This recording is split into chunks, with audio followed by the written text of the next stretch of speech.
Hello friends, welcome back to another video. मैं हूं यूजो guys. आज हम बात करेंगे पॉपी प्लेटाइम चैप्टर 4 में पहली बार दर्शन देके लास्ट में कचुम्बर बनने वाले हलवे के पहाड़ डोई द डोमेन के बारे में, और हम जानेंगे कि आखिर ये सेफ हेवन का रखवाला डोई द डोमेन एक गुडमैन है या फिर एक बैडमैन। ये बड़ी लंबी सी वीडियो होने वाली है, बट मेरा मन था यार, डोई इतना अच्छा कैरेक्टर लगा मुझे, मैं चाह रहा था कि ना इसके ऊपर एक डेडिकेटेड लंबी सी पूरी स्टोरी वाली वीडियो बनाई जाए। सो ये रही वो वीडियो, बढ़िया से बैठ जाओ। और अगर तुम्हें इस तरह की वीडियोस पसंद है तो यार इसे लाइक करना, बड़ी मेहनत लग जाती है यार इतनी लंबी वीडियोस बनाने में। बाकी फिलहाल वीडियो शुरू करते हैं।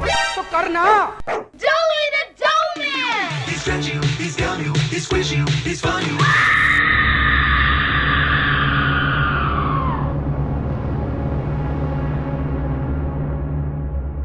I'm Joey. तो गाइस यार चैप्टर 4 में दिखने वाले इस बड़े साइज के डोई की कहानी शुरू करने से पहले ना हम बात करेंगे डोई डो की, जिस पर ये बेस्ड था टॉय वर्जन। तो एज वी नो सन था 1930 जब एलियट लुडविग नाम के एक महान प्राणी ने रखी नींव of play time company. Hello, my name is Elliot Ludwig. जिस कंपनी का विजन था खिलौनों की दुनिया में तहलका लाना, बट आगे किस किस का तहलका उड़ा वो तो गाइस में पता ही है। हमको नहीं पता। हमको कुछ नहीं पता। अरे नहीं पता तो इस चैनल पे पॉपी प्ले टाइम की पूरी कहानियां हैं। क्या नहीं पता लगा रखा है। लग रहा है विनोद। नाउ टाइम में बढ़ते हैं आगे। सन था 1950 जब इस कंपनी ने बनाई दुनिया की पहली बोलने वाली गुड़िया, जो निकली इनके लिए सोने की चिड़िया। I mean, वो डॉल खूब बिकी यार, काफी प्रॉफिट निकला उससे। लेकिन गाइज एज वी नो कि एक वीडियो से मे बी यूट्यूब चैनल हो सकता है viral, but for long term survival मस्त वीडियोस आती रहनी चाहिए। And the same goes for a product making company. So Poppy के बाद भी प्ले टाइम को वाले नए नए टॉयज बनाते रहे इन द होप कि कोई अगला टॉय फेमस हो जाए, वायरल हो जाए। अब कहा जाता है कि लेट 1950s में इस कंपनी को अपना सेकंड वायरल टॉय मिल गया, जिसका नाम था डोई डो। 1950s के टाइम पे रिलीज हुआ ये डोई डो टॉय। वो बचपन में हम जिस डो से क्ले से नहीं खेलते थे, आर्ट एंड क्राफ्ट में नीली, लाल, पीली, हरी रंग बिरंगी क्ले जिससे यूज करके अलग अलग चीजें बना के खुद को कलाकार समझते थे। क्या कारीगरी है। हाँ, तो ये वैसी ही क्ले होती है। बाकी गाइस यार गेम में और इस एड में जो हमें डोई का टॉय दिख रहा था ना, वो स्टार्टिंग में ना ऐसा नहीं दिखता था। स्टार्टिंग में ये सिर्फ डोई डो था, सिर्फ खेलने वाली मिट्टी। पॉपी तो बोलने वाली टॉय थी, पर ये क्या मिट्टी पैक करके बेच रहे हैं ये लोग। बात तो ठीक है, बट ये दुनिया ना ऐसे ही चलती है। कभी कभी सालों की मेहनत से बनी हुई चीज फेल हो जाती है, और कभी कभी नौटंकियां भी वायरल हो जाती हैं। बात तो सही है। चलो जो भी है, ये डोई डो बढ़िया चल गया था। अगर बच्चे चाहते तो इसे इसकी ओरिजिनल फॉर्म में भी रख सकते थे, वरना अपनी कल्पनाओं को, इमेजिनेशन को रूप देके वो इससे कुछ नया भी रिक्रिएट कर सकते थे। अब इस बार कंपनी वालों ने मोटे मोटे लेंसेज वाला चश्मा लगा के, टेलीस्कोप की नली आंखों में घुसा के बड़ी दूर की सोची। कहा सिर्फ बच्चे इससे क्यों खेलें, हम भी इससे खेलते रहेंगे और हर 10 साल में इसके नए नए वर्जन्स निकालते रहेंगे। एंड गाइस ऐसे ही रिवीजन करते करते कहा जाता है कि 1980s और 1990s के आसपास फाइनली इस डोई डो को डोई द डोमेन नाम के इस हलवासुर में बदल दिया गया, और अब इस क्ले का मैस्कट यही डोई बन गया। ये गोलू मोलू सा दिखने वाला ये मैस्कट का डिजाइन यार मुझे तो बड़ा पसंद आया। देखो अलग अलग कलर की डो क्ले से मिलके बनाया गया है इसे। सो इसके डिजाइन में वो दिख रहा है blue, yellow, red, orange colours का मिक्स। तुम बताओ गाइस यार, तुम्हें इसका डिजाइन कैसा लगा? बाकी इस मैस्कट के डिजाइन के बारे में बताना। जो जिंदा वाला डोई है जो चैप्टर 4 में मिला था, उसके बारे में आगे बात करेंगे। अभी हम सिर्फ इस डिजाइन की बात कर रहे हैं। ओके। वैसे गाइस इसके पेट में जो ये 3 हाथ दिख रहे हैं ना, इनका भी एक सीक्रेट है जो वीडियो में आगे बताऊंगा, तो वीडियो को ना पूरा देखना ना। अगर बात करें इस डोई के प्रोडक्शन की, तो फैक्ट्री में ना बड़े बर्तनों में, इन कंटेनर्स में गीली मिट्टी, जेलेटिन, पता नहीं क्या क्या केमिकल्स डाल के इस डोई डो का प्रोडक्शन किया जाता था। बाकी प्ले टाइम वाले जैसा कि दूसरे टॉयज के कार्डबोर्ड कटआउट्स बनाते थे, उन्होंने इसके लिए भी कार्डबोर्ड कटआउट्स बना के कंपनी में इधर उधर फैला दिए, और इस चपटे हलवे के ये फट्टे बोल रहे थे, Hiya there! I'm Joey. I can be anything you need. Hello मैं हूँ डोई, और जो तुम चाहते हो मैं वो बन सकता हूँ। Good thing I have your imagination to give me shape. I can never make up my mind. ये भी बढ़िया है कि तुम्हारी कल्पनाएं मुझे रूप दे सकती हैं, वरना मैं तो कंफ्यूज्ड ही रहता हूँ। When you want a little fun, stretch around, play around, fun. There's only one thing you जब भी तुम्हें करने हो थोड़े मजे, मुझे खींचो खांचो, मस्त एंजॉय करो। गाइस ये स्टैटिक की साउंड क्या है यार? तुम्हें इसके बारे में कुछ पता है तो यार मुझे बताना यार प्लीज जरा। बाकी इसके अलावा इनने डोई द डोमैन का ये टीवी कमर्शियल भी बना दिया।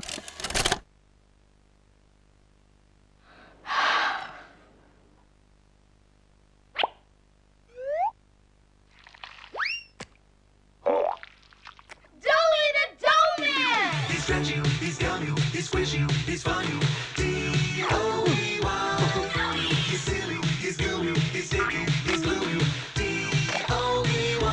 Look at all the colors. So many toys and one. Triple tap the friend and triple tap the fun. D-O-E-Y. Love it till the day that you die. Call the number on screen and order your Doughy today. Order now while supplies last. Shipping and handling costs may vary. Do not invest or deliver any products in the Doughy line. Jack!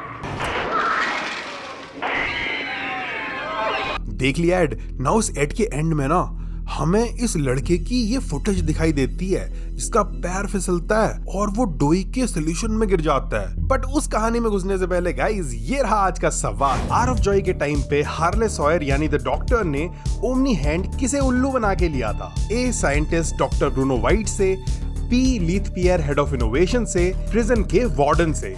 Experiment 1322 bigger version. Now guys अभी तक तो मैंने तुम्हें सुनाई डोई के toy version, mascot version की कहानी। अब शुरू करते हैं इस 400 किलो के हलवा सुर एक्सपेरिमेंट 1322 डोई द डोमेन की कहानी। अरे भाई मेरे ऊपर क्यों गुस्सा हो रहा है? उस साइंटिस्ट ने बोला था 900 pounds of dough. 900 पाउंड यानी 408 किलो की डो से बनाया। तू अपने मन से थोड़ी ना बोल रहा हूँ 400 किलो का तुझे। बात तो सही है।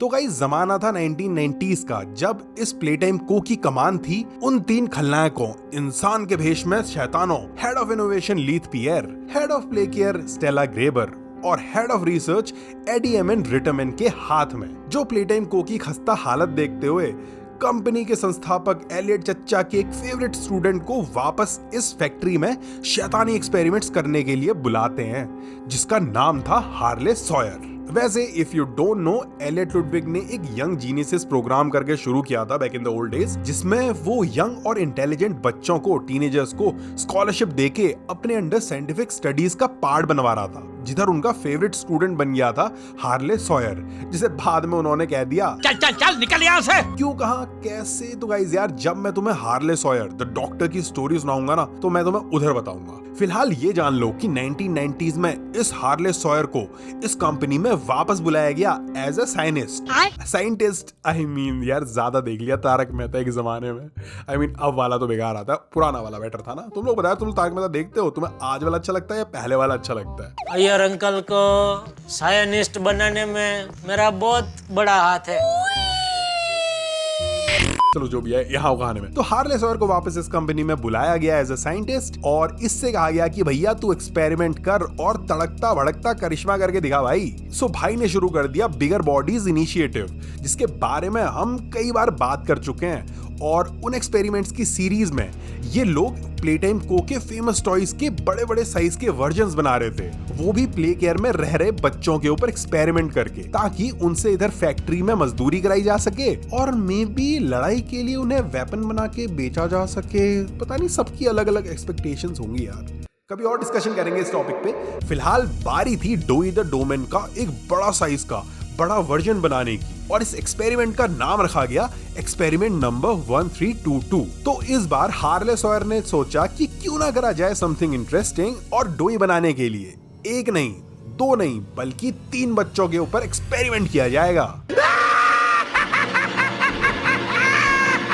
जो 3 बच्चे होने वाले थे गाइस, जैक आयर्स जिसका कोड नेम रखा गया 1322A, केविन बार्न्स जिसका कोड नेम रखा गया 1322B और मैथ्यू हैलर्ड जिसका कोड नेम रखा गया 1322C। वैसे अगर तुम डोई का ये कार्डबोर्ड कटआउट देखोगे तो यार इसके पेट में 3 हाथ दिख रहे हैं। VHS कमर्शियल वाली ये फुटेज में भी इस फोटो में 3 डोई दिख रहे हैं, तो डोई के अंदर 3 बच्चों के होने का हिंट ना इधर पे ही हमें दिख गया था। तो यार अब इस बारे में अच्छे से डिस्कशन करते हैं, बट पहले ना मैं तुम्हें एक एक करके ना उन तीनों बच्चों के बारे में बताता हूँ। 1322A जैक आयर्स, गाइस पहला बच्चा था जैक आयर्स, जो कि वही बच्चा था जो हमें डोई द डोमेन की VHS वाली जो फुटेज थी ना उसके एंड के टाइम पे दिखा था, जो थी एक वीडियो कैन की फुटेज, और जिसमें हमें दिख रहा था कि क्रिसमस का था दिन, सन था 1992 1992। जैक बढ़िया से अपने घर पे क्रिसमस ट्री के नीचे बैठ के क्रिसमस के गिफ्ट्स खोल रहा था, जिनमें से एक गिफ्ट था डोई द डोमेन टॉय का, जिसे देख के वो बड़ा ही खुश हो गया था। This one. I don't know. Open this one. I knew it. This is the one I wanted. अब इसे जैक की खुशकिस्मती कहो या फिर उसके परिवार की सबसे बड़ी बदकिस्मती, इस टॉय के बॉक्स के अंदर था एक surprise. There's a card too, dear. Open the card. Play time को फैक्ट्री में टूर करने का, घूमने का एक सुनहरा मौका। फैक्ट्री के टूर का एक टिकट जिस पे लिखा था हगी इनवाइट्स यू, यानी हगी तुम्हें बुला रहा है। We're going to the Playtime Factory? That's right, honey. Now guys यार, अपने फेवरेट टॉय फैक्ट्री का टूर कौन मिस करना चाहेगा। सो जैक भी ना अपने पेरेंट्स के साथ बढ़िया से 22 जनवरी 1993 को प्ले टाइम को में चला गया। Jack, don't wander off. Stay right here with them. He's not listening to a thing I say, is he? Not even a little bit. अब जब वो टूर के दौरान डोई द डोमेन के प्रोडक्शन वाले एरिया में पहुंचा, सब लोगों के साथ, तो उधर ना शायद से जिस रेलिंग पे वो खड़ा था उस रेलिंग का कोना टूट गया, या फिर वो ज्यादा एक्साइट हो गया और वो रेलिंग के ऊपर चढ़ गया। बट जैसे भी हुआ वो बेचारा डोई टॉय बनाने वाली डो मशीन में गिर गया।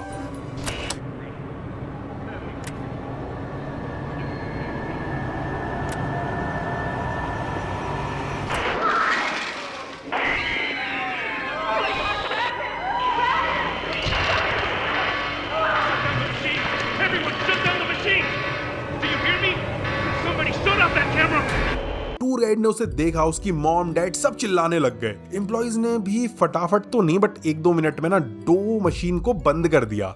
बट तब तक ना गाइस देर हो चुकी थी। जोई एज अ बच्चा अब इस दुनिया में नहीं रहा। जिंदा रहा बट नॉट एज अ बच्चा, क्योंकि वो बन गया डोई। वो आएगा तो चलेगा। चलो वैसे गाइस, अगर तुम लोगों ने मेरे साथ पॉपी प्लेटाइम चैप्टर 4 का आइसपिक ARG सॉल्व किया था तो ना तुम्हें उसमें याद होगा कि हमें ना एक इंसिडेंट का नोट मिला था, इंसिडेंट रिपोर्ट ब्रैंडन। और इस नोट में प्लेटाइम को के टूरिज्म डिपार्टमेंट में टूर गाइड के जैसे काम करने वाला ये ब्रैंडन नाम का एम्प्लॉय बच्चों को बड़ों को प्लेटाइम को फैक्ट्री की सैर करा रहा था कि तभी ना कोई एक्सीडेंट हो गया था। लोग चिल्लाने लग गए थे, ब्रैंडन चिल्लाने लग गया था मशीन बंद करो, बट अलार्म्स इतनी जोर से बज रहे थे कि किसी को आवाज ही नहीं आई। फिर 1-2 मिनट के बाद सबको शांत हो गया। बाकी उसी नोट में ब्रैंडन माफी मांग रहा था, कह रहा था कि उसकी गलती नहीं थी, सेफ्टी इक्विपमेंट्स खराब थे, पेरेंट्स केयरलेस थे, उन्होंने बच्चे को देखना चाहिए था, बच्चे की गलती थी। याद आया? नहीं आया तो यार तुम लोग चैनल फॉलो कर ही नहीं रहे हो, वरना मैं तो बताता रहता हूँ तुम ऐसी चीजें। बाकी बात है ये कि ये जो इंसिडेंट रिपोर्ट थी ना, ये ना जैक के साथ हुए उसी एक्सीडेंट की रिपोर्ट थी। उसी एक्सीडेंट के बारे में ब्रैंडन बात कर रहा था। अब गाइस एक चीज है ना जो मैं भी सोच रहा हूँ और कई लोग भी कह रहे हैं कि ये प्लेटाइम को वाले इस फैक्ट्री में शैतानी एक्सपेरिमेंट कर रहे थे, जिन्हें ये हमेशा छुपाना चाहते होंगे। तो इन्हें बाहर के बच्चों को, लोगों को इस फैक्ट्री का टूर कराने की क्या खुजली हुई होगी? कहीं ऐसा तो नहीं है कि ये जैक के साथ जो हुआ ना वो एक रैंडम एक्सीडेंट नहीं था, बल्कि ना एक सोची समझी साजिश थी। क्या बात कर रहे हैं बाबा? हाँ गाइस, कुछ थ्योरीज के अकॉर्डिंग ना ये लोग गेम स्टेशन वाले एरियाज में ना प्ले केयर वाले अनाथ बच्चों को तो गेम्स खिलाते ही थे, उनके तो टेस्ट लेते ही थे, बट साथ ही साथ ये लोग ना गेम स्टेशन को एज अ पार्क टाइप का भी इस्तेमाल करते थे, जिधर हम तुम या कोई भी बाहर का बच्चा भी अपने फैमिली के साथ या दोस्तों के साथ पार्टीज करने के लिए आ सकता था और उन ओकेजन्स पे वो भी ना इन गेम्स को खेल सकता था। सो मे बी जैक भी ना इधर कभी ऐसे आया होगा और उसने गेम स्टेशन के गेम्स खेले होंगे जिनमें उसकी परफॉर्मेंस तगड़ी रही होगी, और ये देख लिया होगा हार्ले सॉयर ने, वो इंप्रेस हो गया होगा और फिर उन्होंने जानबूझ के उसे क्रिसमस के टाइम पे जो गिफ्ट भिजवाया गया था उसके अंदर फ्री का टिकट डाल दिया होगा, और फिर वो इधर आया होगा और उसे डोई के सोल्यूशन में गिरा दिया होगा। मतलब सब कुछ प्लान था। तुम्हें क्या लगता है गाइस, ये थ्योरी सही हो सकती है क्या? यार कमेंट्स में बताओ, मुझे तो काफी इंटरेस्टिंग लगी ये थ्योरी। तुम्हारे क्या आइडियाज हैं इसको लेके? 1322B Kevin Barnes. तो दूसरा test subject for Doey the Doughman था केविन बार्न्स, जो एक अनाथ बच्चा था और वहीं प्ले केयर में रहा करता था। अब साइंटिस्ट्स की माने तो ये ना एक प्रॉब्लम चाइल्ड था, दूसरे बच्चों के साथ ठीक हिसाब नहीं बैठता था इसका, दोस्ती करता था, खेलता था, लेकिन जब इसका मूड खिसक जाता था ना, ये पेलने में भी टाइम नहीं लगाता था किसी को भी ना। जब इसका गेम स्टेशन में टेस्ट लिया गया तो उधर फिजिकल टेस्ट्स में इसने ना एकदम टॉप कर दिया। हार्ले सॉयर की इस पे नजर पड़ गई और उसने कहा कि डोई एक्सपेरिमेंट के लिए दूसरा बच्चा यही रहा। वैसे गाइस इस केविन के बारे में ना हमें चैप्टर 3 में पता चल गया था। उधर ना होम स्वीट होम में ना हमें एक VHS टेप मिली थी 1322 रिपोर्ट वॉइड नाम की, जो शुरू होती है एक साइंटिस्ट की आवाज से। Subject is stable. Designated 1322. Clear neural abnormalities were detected in his recent checkup. Though highly irregular, we've pulled him from the home sweet home just before lights out. जो एक्सपेरिमेंट 1322 की रीसेंट अपडेट्स लॉग कर रहा होता है, record कर रहा होता है, बता रहा होता है कि वो लोग केविन को होम स्वीट होम से ले आए हैं। होम स्वीट होम वही जगह जहाँ प्ले केयर में वो अनाथ बच्चे सोया करते थे, रहा करते थे। Just before lights out to perform. What are you doing with my friend? What are you doing out of bed? How did you get in here? Is Kevin sick? Why did you take him away? Now Joseph नाम का एक दूसरा बच्चा जो Kevin का अच्छा दोस्त था, वो इनके पीछे पीछे आ गया था और वो इस साइंटिस्ट से पूछने लग गया कि तुम केविन को क्यों लेके आ गए, वो ठीक है ना? Yes, Kevin is very sick. Very, very sick. अब वो साइंटिस्ट शुरू में तो थोड़ा सा घबरा गया कि भैया कौन आ गया है पीछे से। फिर वो जोसेफ से बोला कि केविन बहुत बीमार हो गया है। We want to make him better. Well, do you really think he will be okay? I should think so. Okay. It's been a pleasure meeting you, Joseph. And I promise you, your friend will be all right. लेकिन चिंता की बात नहीं है, वो अच्छे हाथों में, हम उसे ठीक कर देंगे। बट गाइज वी नो यार केविन के साथ क्या हुआ आगे जाके। लेकिन मुझे ना यार जोसेफ बेचारा पसंद है यार, बेचारा कितना भोला भाला सा हो गया यार ये। केविन जो सबसे लड़ता रहता था, उसकी केयर करते हुए ऐसे साइंटिस्ट के पीछे आके इधर पहुंच गया बिना डरे। वो भी कोई दूसरा होता तो कहता कि केविन लड़ाकू है, भाड़ में जाए, इसको ले गए तो अच्छा हुआ। बट जोसेफ यार, respect for Joseph guys, respect button दबाओ गाइज यार जोसेफ के लिए। वो लाइक बटन दिख रहा होगा नीचे, वो रिस्पेक्ट ही है भाई। तुमने अगर ये वीडियो लाइक कर दी तो यू आर रिस्पेक्टिंग जोसेफ। बाकी इसके अलावा हमें इस केविन के बारे में एक और VHS टेप से पता चलता है, जो हमें चैप्टर 4 में डोई प्रोडक्शन वाले इस रूम में मिली थी। 1322 report Kevin. Trouble getting along with others, aggressive and often confrontational social tendencies, and an otherwise combative nature clearly relay that Kevin is, put simply, a problem child. जिसमें scientists Kevin के behaviour के बारे में बोल रहे होते हैं और कह रहे होते हैं कि हार्ले सॉयर सोच रहा था कि इस बच्चे को डोई एक्सपेरिमेंट का हिस्सा बनाए, बट ये बेवकूफी है और अगर ऐसा कर देंगे तो फिर बनने वाला ये 400 किलो का राक्षस सबका हलवा बना देगा। So, in spite of said concerns, in Dr. Sawyer's eyes, Kevin is ideal for the project. Then a simple misregulation of emotions means we have 900 pounds of dough that can shift however it pleases. 1322C Matthew Hellard. Now ये तीसरा बच्चा भी just like दूसरा बच्चा play care का ही था, जिसका नाम था मैथ्यू हेलार्ड। अब इसके बारे में ना हमें इंफॉर्मेशन मिलती है चैप्टर 4 में मिले एक डॉक्यूमेंट से, सब्जेक्ट 1322 रिपोर्ट, जो क्लेयर हार्पर ने लिखा था। अरे ये क्लेयर हार्पर कौन है? गाइस यार क्लेयर हार्पर ना प्ले केयर में बच्चों की काउंसलर थी। उधर बच्चों को कोई प्रॉब्लम्स वगैरह होती थी तो ना वो इसके पास जाते थे। बाकी गाइस ये क्लेयर हार्पर जो थी ना, ये एक अच्छी लेडी थी, काफी अच्छी थी नेचर वाइज, बच्चों का अच्छा चाहती थी। उस स्टेला ग्रेवर जैसी नहीं थी जो बच्चों की चिंता करने का ढोंग कर रही थी। रही बात ये हमें गेम में कहाँ दिखी है, तो गाइस यार ना ही हमें ARG में दिखी है, ना ही ये चैप्टर्स में दिखी है। बस हमें ना चैप्टर 3 में इसका एक VHS टेप मिला था, क्लेयर हार्पर डीब्रीफ, जिसमें हमें एक फीमेल साइंटिस्ट और क्लेयर हार्पर के बीच की कॉन्वर्सेशन सुनाई गई थी। All right, Miss Harper, please explain the situation. और उसमें क्लेयर हार्पर मैरी पेन नाम की एक प्ले केयर की बच्ची की ना टेंशन में थी, क्योंकि वो बच्ची कहती थी कि उसे मॉन्स्टर्स दिखाई दे रहे हैं, जो ऑब्वियसली गाइस कैटनैप की रेड गैस से दिखाई दे रहे होंगे। I felt like her blood was boiling beneath her skin. She saw something too, something horrible. अब क्लेयर ना उस बच्ची मैरी पेन को बहुत अच्छा मानती थी, सो वो ना उससे मिलना चाह रही थी। I wanted to talk to her, see how she's doing. I really need to hear her voice right now. But in play care वालों ने तो इस मैरी पेन के साथ कुछ और ही करने का सोचा था। उन्होंने तो इसे एक्सपेरिमेंट करके मॉमी लॉन्ग लेग्स बना दिया था। सो वो क्लेयर को उससे मिला नहीं सकते थे, बट क्लेयर उसे बहुत अच्छा मानती थी, तो वो चिल्लाने लग जाती है और ये टेप जो होती है ना वो ऐसी कट हो जाती है। Be okay. Well, pardon me if I'm not comforted by that. Just bring my little girl back to me. अरे मैं भी कहा तुम्हें क्लेयर हार्पर की इतनी लंबी कहानी सुनाने लग गया। Let's get back to Matthew.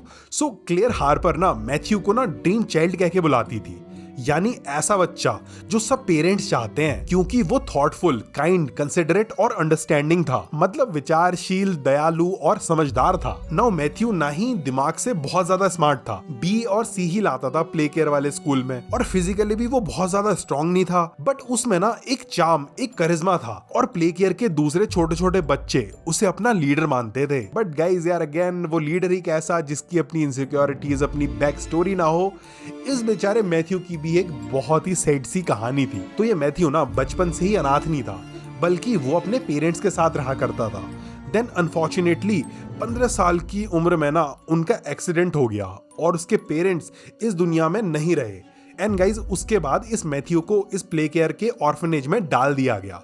Now उसकी इनसिक्योरिटी ये थी ना कि वो अपने पेरेंट्स को नहीं बचा पाया था। उसे लगता था कि वो अपने पेरेंट्स को बचा सकता था उस एक्सीडेंट में, अब एग्जैक्टली पता नहीं कैसे, बट उस बात को लेकर ना वो हमेशा परेशान सा रहता था कि काश वो उनको बचा पाता। नाउ इसके अलावा क्लेयर ये भी बताती है कि मैथ्यू एज में ज्यादा बड़ा है, तो उसे ना शायद ही कोई अडॉप्ट करेगा, क्योंकि अडॉप्शन के टाइम लोग चाहते हैं कि बच्चे की एज कम ही हो। सो वो कहती है कि कोई ना, अगर इसे कोई अडॉप्ट नहीं करेगा तो कल के दिन ना इसे हम प्ले केयर में ही जॉब भी दे सकते हैं, इतना अच्छा है ये। नाउ इस नोट में ना ये सब तो अच्छे नेचर वाली क्लेयर हार्पर ने लिखा था, बट नीचे पे उस अच्छी से शैतान बनी head of play care Stella Greyber, जिसे लग रहा था कि बच्चों के ऊपर एक्सपेरिमेंट्स होना ह्यूमैनिटी के लिए अच्छा होगा, उसने लिखा था कि 1322C के लिए ये मैथ्यू एक परफेक्ट कैंडिडेट है। नाउ गाइस ये तो थी उन 3 बच्चों की बैक स्टोरीज। अब अगर बात करें उस VHS कमर्शियल वाली इस फोटो फ्रेम की, तो तुम्हें खुद ही आइडिया आ जाएगा कि इसमें ना डोई के अंदर गुजेरे गए इन 3 बच्चों की पर्सनैलिटीज को रिप्रेजेंट किया गया है। सबसे छोटा, चुलबुला सा, हैप्पी सा ये है जैक। ये टेढ़ा मुंह बना के चिढ़ा हुआ गुस्सैल है केविन, और इन दोनों को गले से लगाए हुए समझदारी का प्रतीक है मैथ्यू। यार लग तो ऐसा रहा ना कि हार्ले सॉयर ना डोई को परफेक्ट बनाना चाहता था, इसलिए उसने ना 3 अलग अलग बच्चों की पर्सनैलिटीज को मिक्स करने का सोचा ताकि डोई में कोई कमी ना रह जाए। नाउ एक्सपेरिमेंट किया गया, तीनों बच्चों को कंबाइन करके इस हलवासुर डोई द डोमेन को बना दिया गया।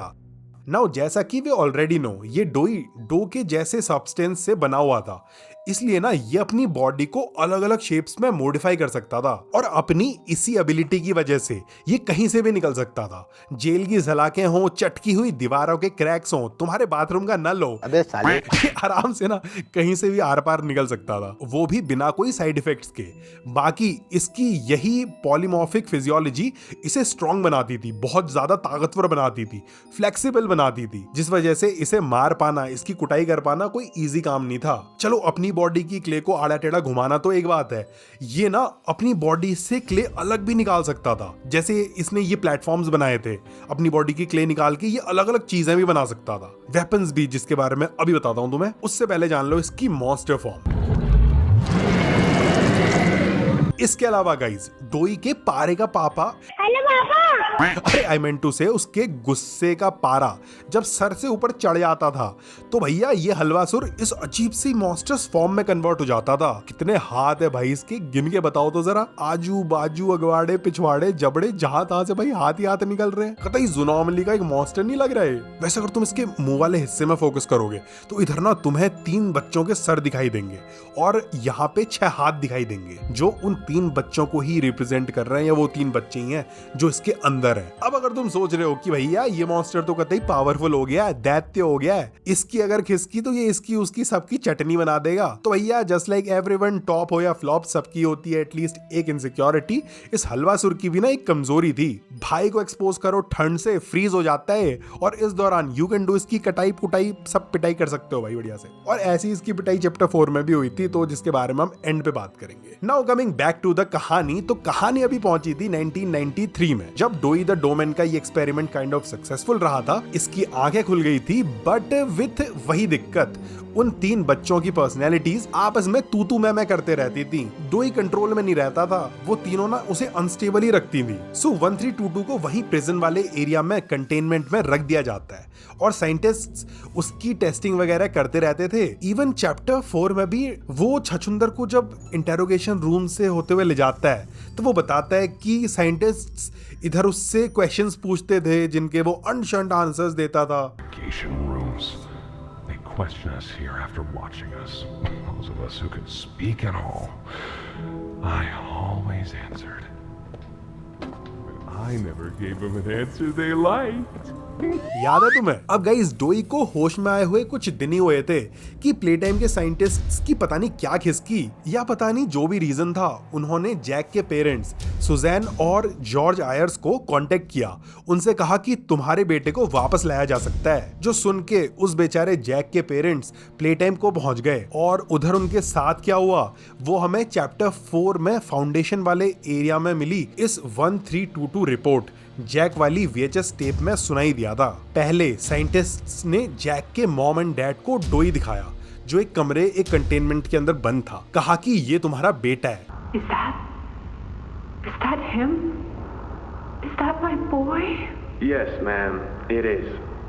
Oh, George! That's our boy! Jackie! बेचारी मॉम तो बोलने लगी ओ मेरा बेटा, बट डैड वाज लाइक कि ये ऐसा क्यों दिख रहा है, तुम लोगों ने क्या कर दिया इसके साथ, ये तो इंसान भी नहीं दिख रहा है। Why does he look like that? What did you do to him? Dear, look at it. That's not even human. But Jack की मॉम तो अपने बेटे को खोने के दुख से उबर ही नहीं पाई थी। सो वो उससे मिलने के लिए कहती हैं। साइंटिस्ट्स भी पता नहीं ये क्या पगली थे या इनका पता नहीं प्लान था, वो उन बेचारे पेरेंट्स को उस कमरे में भेज देते हैं और दरवाजा ना बाहर से बंद कर देते हैं। Jack, I want you to know I'm so sorry. Mom बेचारी बोलने लगती है आई एम सॉरी बेटा, मेरी गलती थी, मेरी लापरवाही की वजह से तेरे साथ ये हो गया। उसकी मॉम को पछतावा हो रहा था। बट डोई वाज लाइक कौन हो तुम? शायद से गाइस इस टाइम पे डोई को मैथ्यू की पर्सनैलिटी चला रही थी। सो वो ना उन्हें नहीं पहचान पा रहा था, या फिर इवन जैक की भी अगर चला रही होगी तो जो भी था मतलब वो पहचान नहीं पा रहा था अपने पेरेंट्स को।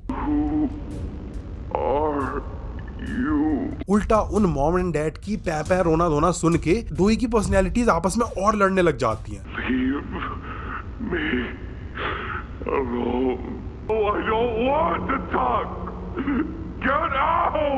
फिर केविन की गुस्से वाली पर्सनैलिटी डोई को ओवरटेक कर लेती है और डोई गुस्से में जैक के पेरेंट्स को मार देता है। Susan, get away from it! Oh God, Susan! Please, open the door! Please! May be Kevin को लगता है कि ये लोग गंदे साइंटिस्ट थे यार, आई डोंट नो एग्जैक्टली क्या सोचा उसने, बट जो भी है बेचारे जैक के पेरेंट्स के साथ बुरा हुआ यार। बट साइंटिस्ट्स ने ऐसा किया क्यों गाइस यार, तुम्हें क्या लगता है? मुझे तो लग रहा ना कि ऐसा हो रहा होगा कि जैक की पर्सनैलिटी उभर के बाहर नहीं आ रही होगी, या फिर साइंटिस्ट ने सोचा होगा कि अगर ये जैक के पेरेंट्स को ही मार देंगे तो जैक की पर्सनैलिटी कुछ ज्यादा इनके साथ कर जाएगी। मतलब तुम्हें क्या लगता है गाइस यार, ये थ्योरी तुम बताओ, इन साइंटिस्ट्स ने जानबूझ के जैक के पेरेंट्स को इधर क्यों बुलाया? तो गाइस ये तो थी 1993 तक की डोई की स्टोरी। इसके बाद से आर ऑफ जॉय यानी 1995 तक जोई शायद से उन्हीं प्रिजन सेल्स में कैद था जो नीचे वाले इस फैसिलिटी में थी, या मे बी वो शांत हो गया था सो इधर नीचे वाली फैसिलिटी में ही स्टाफ की मदद करता होगा। एग्जैक्टली क्या हुआ था गाइस वी डोंट नो, तुम्हें पता तो बता देना। हम फिलहाल चलते हैं सीधे इस फैक्ट्री में हुए उस कयामत के दिन में, उस घंटे में जिसका नाम था आर ऑफ जॉय, जिस टाइम पे इस फैक्ट्री के सारे टॉयज बेकाबू हो गए थे और प्रिजन सेल्स में जो कैद थे वो भी बाहर निकल गए थे, और तभी ये डोई भी आजाद हो गया था। अब जैसा कि हमें पता ही है कि सारे टॉयज ना प्रोटोटाइप के फॉलोअर्स के जैसे एग्रेसिव और शैतान नहीं थे। बहुत से टॉयज ना भोले भाले बेचारे से भी थे, और डोई भी बेसिकली वैसा ही तो था। मैथ्यू वाली जो अच्छी पर्सनैलिटी थी वो ही ना डोई को कंट्रोल करती थी। Don't worry, I won't eat you. बस कभी कभी वो जैक की पर्सनैलिटी उसे चुलबुला सा बना देती थी। Follow me.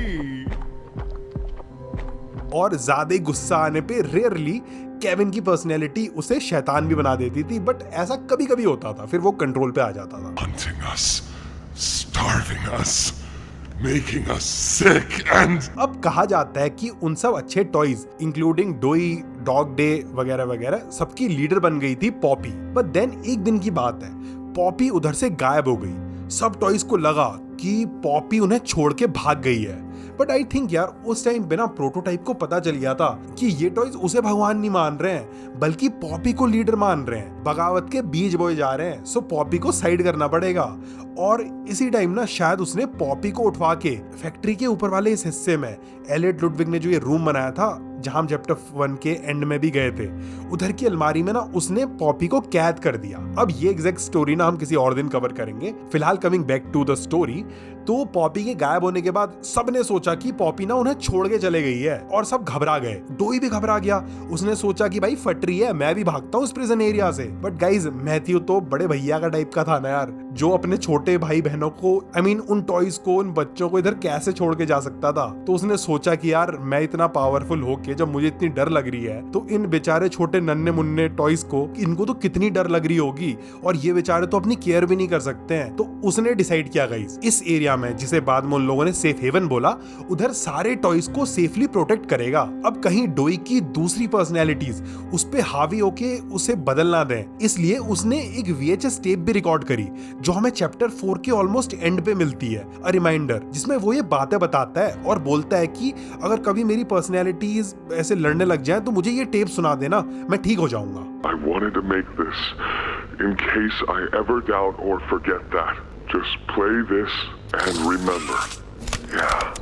गाइस कितना अच्छा था यार ये डोई, थोड़ी पर्सनैलिटीज का इश्यू था बट था तो अच्छा ही भाई। और ये हो गया, हॉपी हॉपस्कॉच हो गया, और भी जो दूसरे अच्छे अच्छे वाले टॉयज थे ना, स्माइलिंग क्रिएटर के भी शायद से दूसरे मेंबर जो होंगे बड़े साइज वाले, आई मीन वो ना इधर बढ़िया से ना प्रोटोटाइप से बच के रहते थे। अब एक बार की बात बताता हूँ तुम्हें, 1 फरवरी 2001 की बात है, मतलब आर ऑफ जॉय होने के 5-6 साल बाद की, जो हमें पता चलती है एक VHS टेप से, सिक्योरिटी फीड 020101। तो हुआ यूं कि बड़े साइज वाला हॉपी हॉपस्कॉच कुछ टॉयज के साथ मिलके खाना और सप्लाईज लेने के लिए सेफ हेवन से बाहर गया, बट उधर ना उनपे प्रोटोटाइप और उसके साथियों ने अटैक कर दिया। जो सामान उन्होंने कलेक्ट किया था वो वहीं छूट गया और वो बेचारे जैसे तैसे करते हुए अपनी जान बचाते हुए वापस सेफ हेवन में आए। I need some help here! Hey, watch the door! Watch the door! अब डोई ऐसे ही ज्यादा गुस्से वाला होता तो वो ना डांटता, उनसे कहता कि खाना भारी छोड़ के आ गए, सबको भूख लग रही है, मैं परेशान चल रहा हूँ, ये है वो है। बट उल्टा उसने ना उन्हें शांत किया। इस छुटके साइज के रेड कलर के बुगी बॉट, जिसे मेडिक भी कहते हैं, उसके साथ मिलके उनका इलाज किया और लास्ट में भाई ने ये कहा, इंपॉर्टेंट चीज ये है कि तुम लोग ठीक हो। बाकी डोई ने ये भी कहा, बाहर चीजें थोड़ी शांत होने दो, फिर मैं ही प्ले केयर में जाके सबके लिए खाना लेके आऊंगा। You two stay here tonight.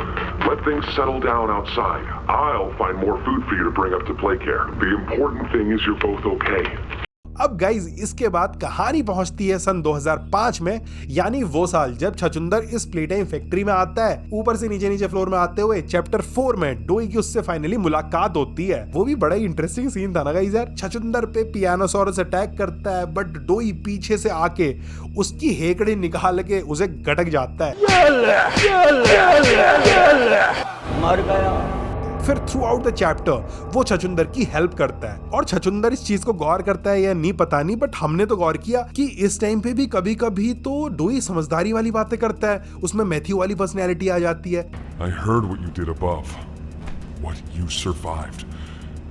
If it's all true, then we need your help. कभी कभी वो हंसी मजाक करने लगता है, जैसे यहाँ पे जिस टाइम हमें उसकी जैक वाली पर्सनैलिटी दिखती है और केविन वाली पर्सनैलिटी का तो पूछो ही मत यार, भी बात करते हैं उसके बारे में। Hunting us, starving us, making us sick and... बाकी यार वी नो कि इस चैप्टर में ना बहुत सी चीजें ऐसी होती हैं जो ना डोई को परेशान कर देती हैं, जैसे पॉपी का वो पूरी फैक्ट्री को उड़ाने का प्लान। यार उन टॉयज का बड़ा भैया था डोई, उनकी वजह से बेचारा नॉर्मली फंक्शन कर रहा था और पॉपी कह रही है कि सबको उड़ा दो, भाई ऐसे में तो परेशान होगा ही ना वो। फिर गाइस कहानी पहुंचती है चैप्टर के लास्ट में, जब प्रोटोटाइप ने पॉपी के प्लान का पोपट बना दिया और सेफ हेवन को ही उड़ा दिया। Prototype. I lost track of him in the tunnels. The generator's fine. It's...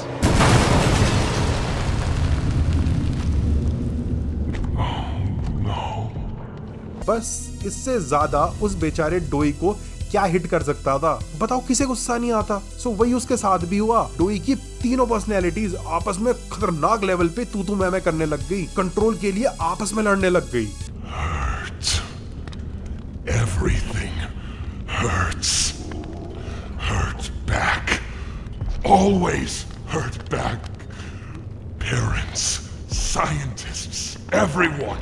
सब चोट पहुंचाना चाहते हैं, पेरेंट्स, साइंटिस्ट, सब गंदे हैं। ऐसे ही बोल बोल के एक दूसरे से आर्ग्यूमेंट कर रही होती हैं कि तभी दूसरी पर्सनैलिटीज को शांत करने के लिए मैथ्यू गुस्से से जमीन पे हाथ मारता है। They destroyed everything. I'll kill you.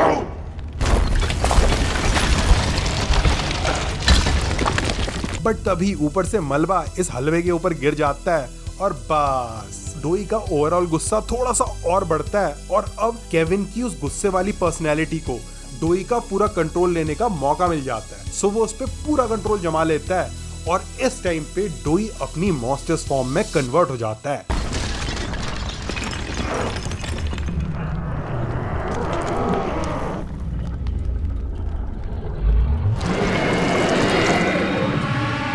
छछुंदर को पहली बार दिखता है कि जिसे वो सीधा साधा डोई समझ रहा था, यार वो तो ऐसा मॉन्स्टर सा है, 3 बच्चों के सिर है उसके मुंह के अंदर, 6 हाथ मुंह से तो अलग निकल ही रहे हैं, पता नहीं आजू बाजू अगवाड़े पिछवाड़े कितने सारे हाथ निकल रहे हैं। सो छछुंदर की फट जाती है और वो इधर से रेस लगा लेता है और फिर भागते भागते छछुंदर इस माइनिंग वाला एरिया जैसे लग रहा है, इस एरिया में पहुंच जाता है जिधर लिक्विड नाइट्रोजन के सिलेंडर वो इस सड़े हुए हलवे सुर के मुंह पे फोड़ के इसे फ्रीज करके वो इन ब्लेड से इसकी कटाई छटाई करता है। बट 1-2 बार कटिंग करने के बाद ना ये मॉन्स्टर डोई ट्रेन के टॉप पे चल जाता है और अपनी पावर का इस्तेमाल करके छछुंदर के ऊपर क्ले की मिसाइल्स फेंकने लगता है। मैंने तुम्हें बताया था कि ये अपनी क्ले को अलग अलग फॉर्म्स में मॉडिफाई कर सकता है, तो ऐसी ना ये मिसाइल बना देता है भाई, कांटे बना देता है, मतलब एग्जैक्ट मिसाइल्स नहीं, आई मीन कांटे। और इसी टाइम पे ना गाइस उसकी पर्सनैलिटीज ना आपस में लड़ रही होती हैं। सुनो उनके डायलॉग्स।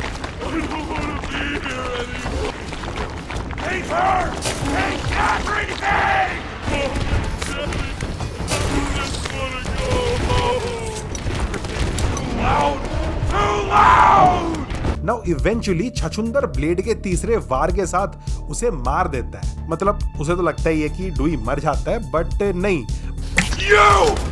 You and Poppy! भागते हुए छछुंदर के ऊपर डोई पीछे से फिर से झपट जाता है, बट थैंकफुली डोई ना इस टाइम पे ग्राइंडर मशीन के नीचे था। सो छछुंदर करता है मिक्सर का बटन ऑन विथ 4 बोतल लिक्विड नाइट्रोजन, डोई के मुंह पे फोड़ता है और अब डोई मारा जाता है। बट मरते मरते डोई कुछ डायलॉग्स भी मारता है। You and Poppy! It's all your fault! सारी गलती छछुंदर और पॉपी की है। Kill you! Kill everyone who hurts me! मैं सबको मार दूंगा, किसी पे भरोसा नहीं किया जा सकता। शायद गाइस ये सब ना केविन की पर्सनैलिटी बोल रही थी। Then I tried to be better, to be who they needed. Smart enough. मैंने और अच्छा बनने की कोशिश करी जैसा वो मुझे चाहते थे, लेकिन मैं स्मार्ट नहीं हूँ। I am not good enough. ये शायद से मैथ्यू वाली पर्सनैलिटी कह रही थी। देन गाइस अपने जीवन के लास्ट क्षणों में डोई छछुंदर से 2 आवाजों में माफी मांगता है। I'm sorry. I'm sorry.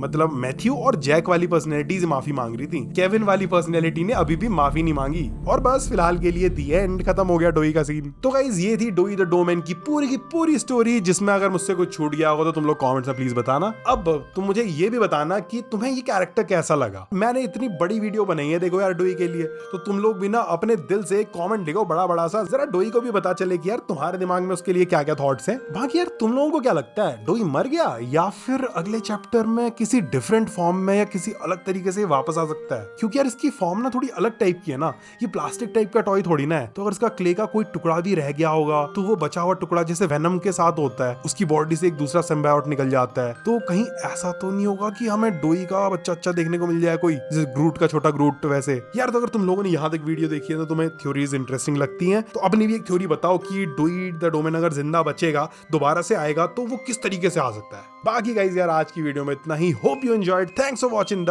Video friends.